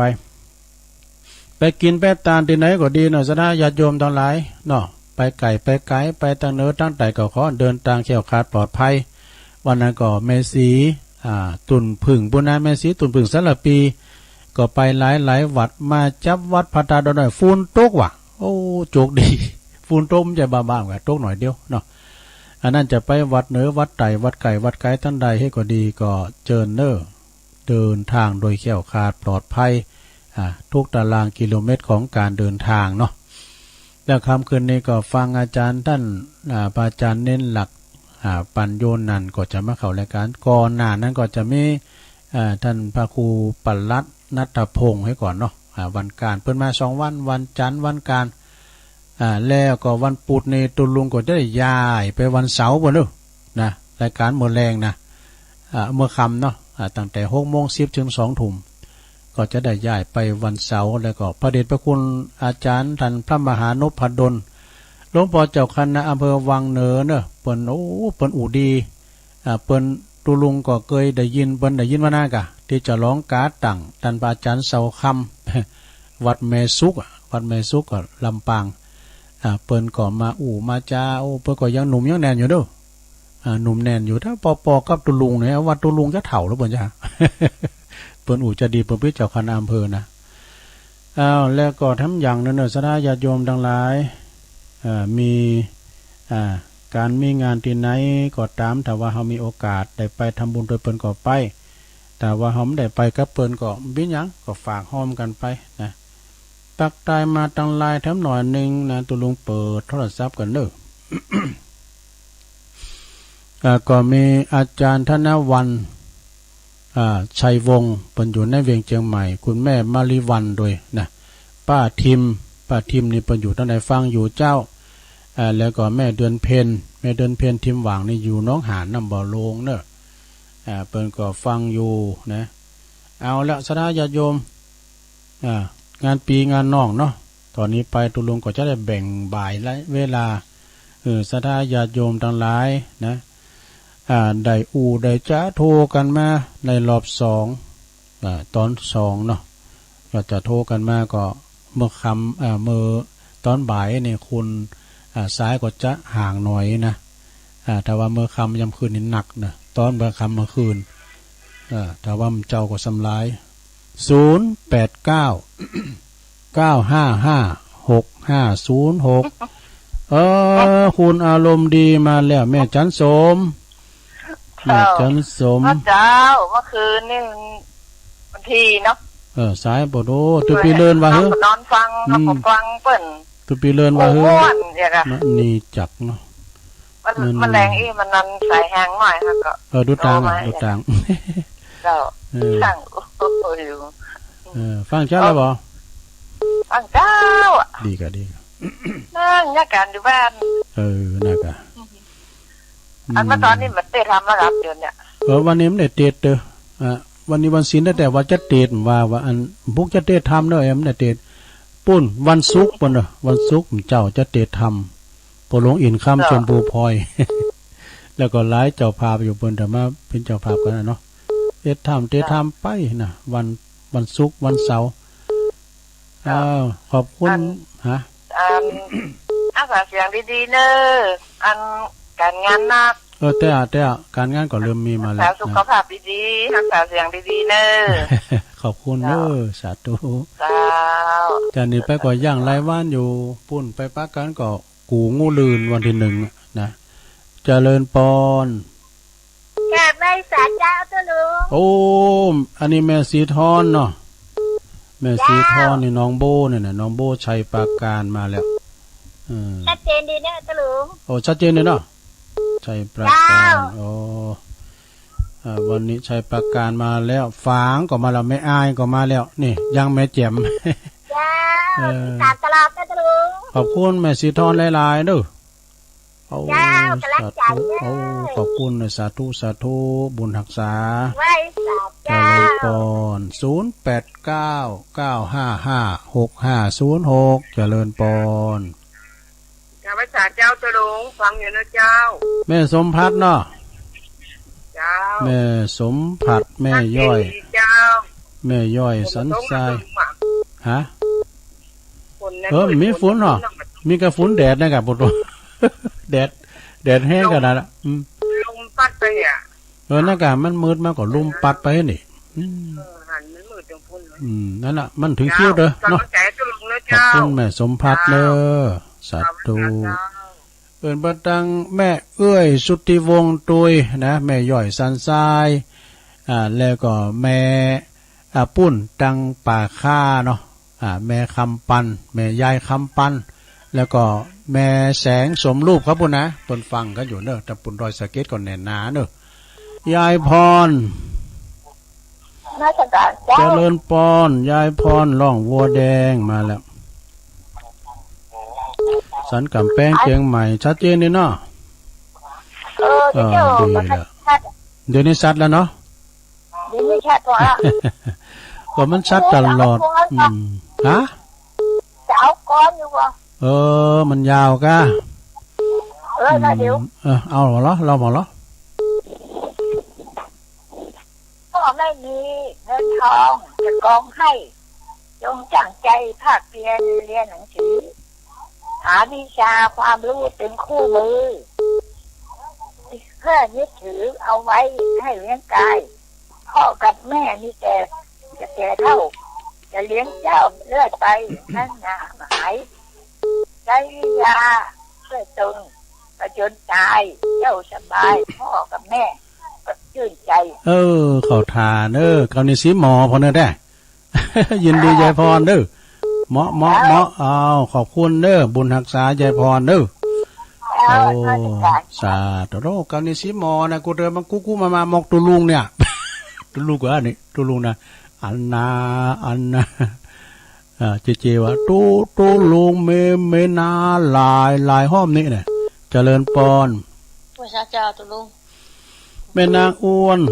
เจ้าบันล่องกองเข้า เจ้าโอ้นี่เสียงตรงดีอ่ะเสียง เอ ชั อ ด เอ เจ อน เสียงดีแล้วเจ้าก็ไปช่วยงานผักกระตอนเนาะอย่างไรแต่รายงานแล้วเนาะตู้ใจหลายวันแล้วเหรอ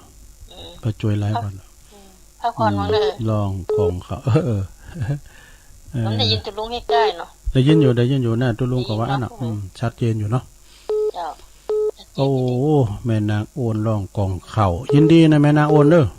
สันกำแพงตอนนั้นก็เป็นย่องนะเนาะเป็นย่องทางนั้นแต่บ้านลงใดลงเนื้อลงใต้ลงเนื้อเนี่ยบ่จะเป็นลื้อนะลื้อกับย่องเป็นพี่น้องกันเนาะแม่อินก็หายแซบเนี่ยแม่ลงอินอ่ะเจริญปอนแม่สาบเสมอแม่สาเจ้าตุลงโอ้ต้องได้จ้าฮะเนี่ยแม่บอบอเจ้าโอ้แม่บอบอเป็นห่วงตุลงว่าบ้านทมมีพังเนอร์กลางวันเนี่ยแจ้งไปแจ้งกับเจ้าอ่ะมันได้นะเฮาอายุนักมาแล้วนะ3ที่โพเก็บตุลงเป็นห่วงอ่ะบ้านทมนักเนอร์เนอนะครับให้กำลังใจตุลงนะเจ้าโอ้ขอบคุณนะขอบคุณหลายๆบอไม่เสียวแล้วเนี่ยอายุ36ต่อกันนะป่าล้านบุญนะป่าเมิดปุ่นนะดอยสะเก็ดสันทรายกันเนาะเจริญปอนไม่จ่าเจ้าตั้งได้จ้ะไม่ลงอ่ะไม่แก้วไม่เกี่ยวไหนเนี่ยจอมคงเปาจ้ะแม่แก้วคงเป้าหน่อยนะได้แม่แก้วคงเป้าจอมตองแม่แก้วก็อยู่อันนี้ก็บ้านเขาแม่เลี้ยวเขาแม่บุคลีเขาน่ะเนาะแม่โนนเขาเนาะบ้านเดียวกันแม่แก้วก็อยู่ที่มงเฮนน่ะดีกว่าอยู่โอ้ดีกว่าขอบคุณหลายๆเนอะหมู่11ของเปาดีแล้วจำต้องเนาะฟังว่าดีแล้วนั่นน่ะเรียนที่โทรอยู่เขาคิดล็อกจะติดติดแล้วนกรรมขึ้นกูเตือนในสายจะห่างนะเพราะว่าเดี๋ยวนี้ก่อนนี้มันห่างเพราะได้เพราะว่าฝายหินโดองค์ขลุในเมืองเพิ่นได้ยินนะกะเดี๋ยวเพิ่นได้ยินหมดแล้วนี่เนาะโอ้อย่างตุปีเลินวานะกะมาแล้วสายมาอย่างหาฝนตุปีเลินหาว่าฝนนะกะเขาว่าเขาตอนนะกะนั่นน่ะกะขอบคุณแม่แก้วเนอะโอ้อย่าดีมีสุขเนอะเป็นกำลังใจเนาะพี่น้องตังหงเป้าบันหลงจอมตองโพดไปปุ่นศพติเจริญปอนการนมัสการเจ้านะบอกสีโพธารามเนาะเจ้าแม่สุกแก้วเจ้าสีโพธารามเนาะเจ้าดีกะวันนี้เสียงตุลุงเจ็ดดีแล้วเนอะดีแล้วก็ขนาดใจเสียงผักกระตอนนึงนะย่าที่วัดปาล้านถ้าจะสุขภาพเป็นนะเจ้าโอ้ดีแล้วถ้าคุมเดินนะเจ้าแต่ว่าเนี่ยมันพิษแต่มากินกับทิ้งแดงไก่คอแล้วไปหน่อยนะมันเสียงเสียนน่ะเดี๋ยวทำไว้เสียงเสียนย่าเนี่ยขึ้นไปยังน่ะอันต้องกินอันนั้นเอากะเจ้าถ้าคุมนะเจ้าก็หันมันเฮอยู่หันน่ะว่าอันได้ก็เจ๊ในตู้ยินเนาะหายบ่ก็ไรกันบ่โทเพียงว่าเตะทำในเสียงเสียนไปดีๆว่ะโอ้มันได้ความเลยนี่เจ้าเจริญปอนไหมเจ้าไว้สาเจ้าตุลุงแม่หยังแม่เวียงปะเป้าเจ้าแม่ชีกันทันนี้กะเจ้าใช่ละเจ้า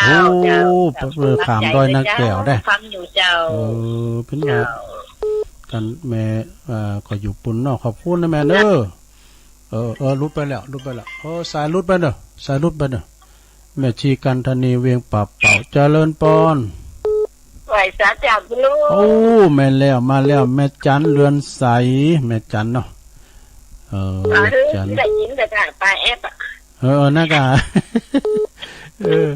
เบิ่งว่าให้กินกุ้งกินหยังเนาะกินกุ้งกินปลาน้อยแอปแล้วก็ปลายันทะเลดิมันเติมออกพอซิวเอามาถอดกินก็ได้น่ากะบำรุงแคลเซียมมันเอาแคลเซียมแคลเซียมต่ำนะประมาณนะตัวสำคัญแล้วเดี๋ยวเตียวมได้อยู่น่ากะบ่โตแคลเซียมเนี่ยไขคอมันน่ะบ่เนาะพ้องเปิ้นฉีดยาเข้าอันหัวเข่าว่าแม่มันจะฮือดีฉีดยาเข้าหัวเข่าก็มีว่ะมันก็อันตรายก็น้ำมันไข้ข้อตุลุงมันน้อย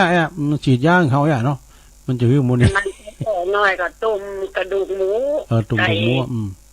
แต่ยังเนาะจุดน้ำนะ เพราะเงี้ยถูกมูครับเนาะ กินนั่นวัตถุของกินไปครบก็ลำบากนาดามันขาดเยอะแต่แกวันที่3ไปด้วยกันอยู่ก็ว่าได้นักแก้วฮะได้ไปติดงานอ่ะติดงานเอียนไปเด้อไปกับตัวเจ้ากันเถอะไปเป็นอย่างก่อกะเขาก็ไปกูเตอแล้วนะคุณน่าจะเปลี่ยนแป้งเพราะว่ากะเนาะน่าจะว่าอีไปงานศพที่ดงกำนี่นะแม่น่ะตัวเจ้าอ่ะนะบุญไปเมืองแปะไปลำปางบุญอันนั้นแน่นั่นกะ17นะไปเมืองแปะแหละเมืองแปะกับปูนวัดที่เขาไปก่อนนะวัดของอาจารย์พระครูโสพลปริยัติอันไม่ซักเป็นน่าไม่ซักเป็นถอยนะแต่สงบดีขนาดนั้นนะโอ้เขานั้นไป5 ปีแล้วไอ้ใหญ่ขึ้นมาจะหนักว่าไม่ซักน่ะกะโธ่ใหญ่ก็มันจะร้ายแล้วกะมันใหญ่ว้ยอ่ะดินมันดีตอนนั้นหนอกขานี่นะนั่นกะเดี๋ยวนี้บ่ต้องอมจ่อแล้วกะมันอมขนาดนั้นก็ฮุบโวแล้วมั้ยกะหมอกขาคนตุยหมอกขาคนตุยเนี่ยประมาณนั้นเนาะเจนนี่เนอะโอ้ขอบคุณแม่จันหลายๆเนอะเจ้าสาธุแม่จันเรือนใสนะเวงตาการแม่เล่งใจบุญก่อนเนี่ยหันกับคุณกรุงเทพนะตานรถเป็นกันน่ะอันนี้แม่จันเนี่ยคุณยองแต่เนี่ยใจถึงเนอะใจถึงเงินถึงมือถึงด้วยก็เผยแผ่ธรรมเนาะเปิ้นก็ถวายตานรถปุตตะยักษ์อะพาโลรถเนี้ยรถอะพาโลรถเนี้ยนะแล้วก็เปิ้นกับน้อยหนานะตานรถล้าน3ตานมุ่งขอบตรงนั้น400 บาทพอดีอยู่โยมพรกะเจ้ากลับไปสาเจ้าโยมพรจากป่าเศร้ามาแล้วตัวแทนพี่น้องละปูนลูกยังใจหนุ่มเนาะแต่ร่างกายมันโซแล้วนะเจ้าใจสู่แต่ร่างกายมันสุดโทรมด่ะจ้าอย่างนั้นแม่บวาเนี่ยกะจะไปฮักโหมนะตุลุงนะเฮาสวแล้วนะเนี่ยแต่บางทีนะการเนี่ยมันการละอ่อนนุ่ม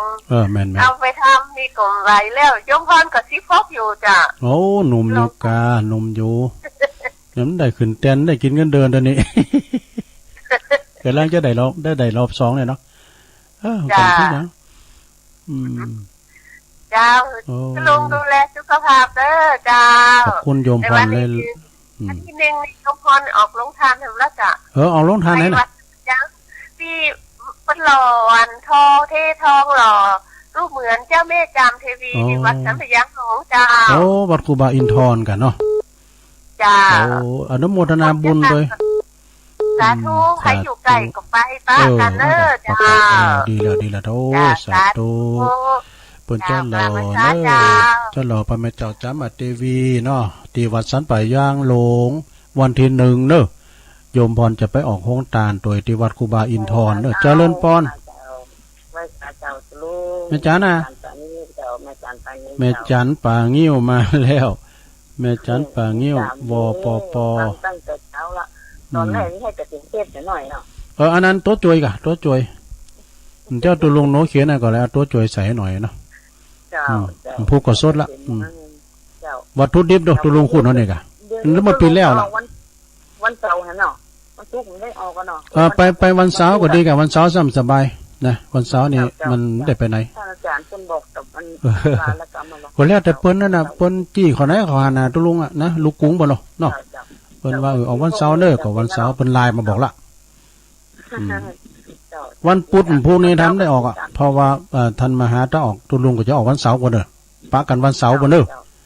พี่น้องตังฟังอยู่ฟังตลอดฟังพวกหลวงพ่อท่านเจ้าคณะอำเภอวังเหนือฟังท่านอาจารย์นาถพงษ์แต่ท่านพระครูประหลัดติดตามอยู่นิรักออกกับ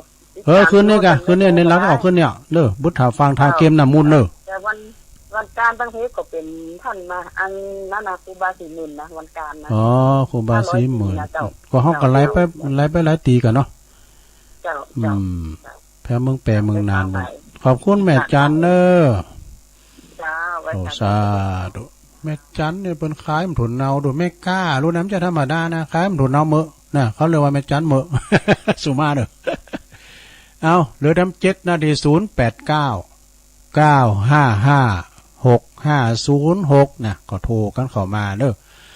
ก็วันพุธนี้ก็คงจะบ่ได้ออกเด้อนะ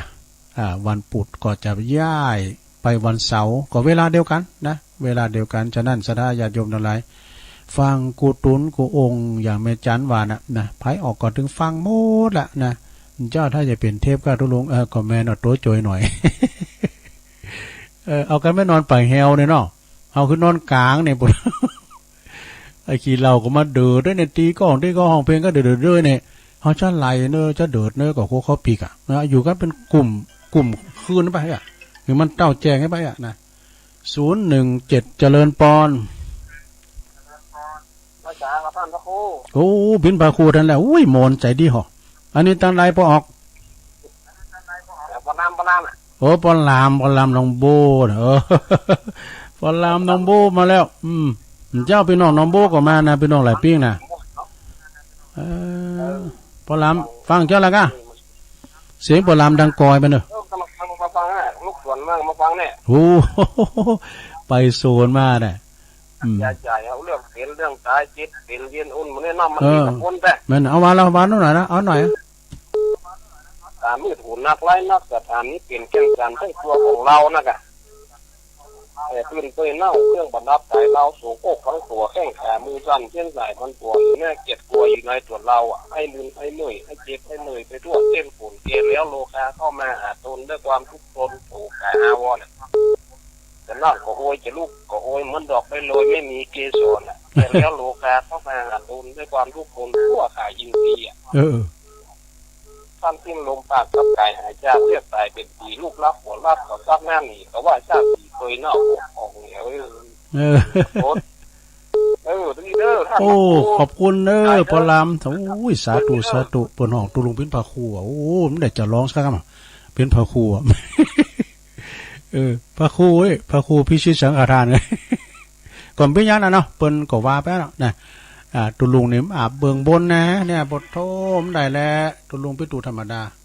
แม่เพนนะโหลโอ้ตั้งได้ไหนแม่ยังอายุไม่แหลงเจ้าโอ้แม่นิ้วเนาะเจ้าแม่นิ้วก็นึกว่ามาใช่นะแม่นิ้วแม่แหลงแม่อายเนาะอันมื้อเดินเล่นดักมาอยู่จ้ะโอ้มากันเก็บน้ำมุนเด้อเก็บน้ำมุนเด้อแล้วตู้ลุงจะมาวันไหนทำมาวันศุกร์วันเสาร์อ๋ออันเจ้านี่เหมือนเดิมเด้อเจ้านะพัดศุกร์เสาร์เหมือนเดิมนะแต่ว่าวัน6 โมงนี่แม่เขาไม่ได้ยินนะเปิ้นถ่ายทอดเนาะเปิ้นถ่ายทอดบัดบุญเวงป่าเป่าบุญนะเวลาก็18:10